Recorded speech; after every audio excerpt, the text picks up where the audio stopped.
We're going to take a look at the car industry now, because the latest figures from the Society of Motor Manufacturers and Traders for June show that 3,539 new cars were sold last month. So that means in Northern Ireland, after June 2020, that last month represented the worst June for new car sales since that organisation began compiling data for Northern Ireland.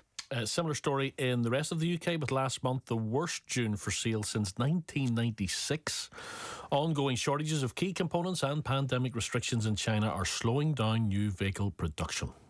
As a result, supplier delivery times of new cars remain abnormally long. Robert Forrester, CEO of Vertu Motors, which operates 160 car dealerships across the UK, can shine a bit more light on this for us. We're seeing that new car registrations are down. Is that reflected in your order books, or is it a case of people are just waiting so long to get their cars that they haven't been registered yet?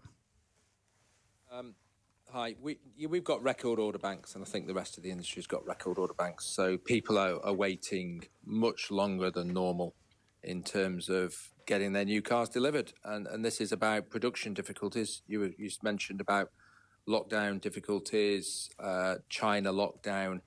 But the whole global supply chains are in a bit of a mess, to be honest with you, and components are in short supply, particularly semiconductors.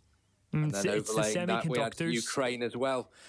Yeah, it's the semiconductors really are one of the main issues, because it's used in car production now, in every car basically. Just tell us a little bit more about that.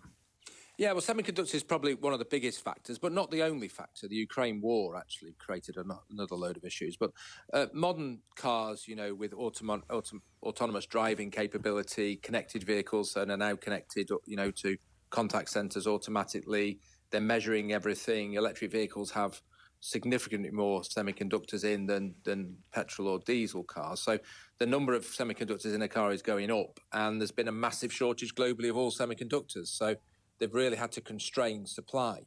But it isn't all just about semiconductors. I mean, Ukraine made a lot of wiring harness looms, and obviously the war has massively escalated that market. So they've been hit by all manner of things actually in the last 12 months, and this is the culmination. It's a production issue, not a consumer issue. So Robert, say things get really tight at Vertu Motors and they decide to throw you out to sell cars again, and I walk into the showroom and I say, Robert, I tell you what it is, I'm thinking of changing the car. How long am I going to have to wait? What's the general ballpark answer that you're giving people these days? Well, it very much depends on the model, so there is not a general ballpark answer, but I would say on average we're looking at 3 months probably. If you're looking at some specific vehicles, you could be looking at 18 months. Really? 18 months for a new car? It absolutely could be. Now, it would be a very specific luxury vehicle probably to that level, but certainly we've had, Does it put people off, Robert, whenever you're talking in months to say to them, yes, that's great, you're going to get your new car, you're going to have to wait 6 months for it?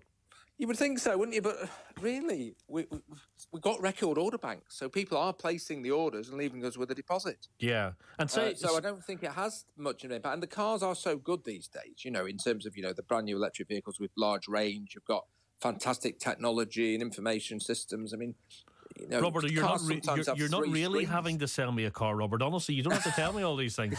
But before you go as well, so say the car's playing up and I'm going to leave it in for a service. Yeah. What kind of problems is it throwing up in terms of getting parts from all arts and parts around the world? A regular service isn't a problem. You shouldn't have a problem with a regular service. But if something goes wrong and you're unfortunate enough to require a part that's on the list of parts that are on what we would call back order, you could be waiting a long time. Is that a long list, Robert?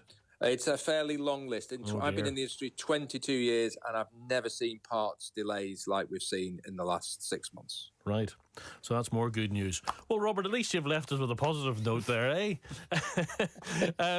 Hopefully things will all work out and things will improve soon. But if you're on that lengthy list of people waiting for a car or for a part, it looks as if things aren't going to change anytime soon. Robert Forrester there, CEO of Vertu Motors.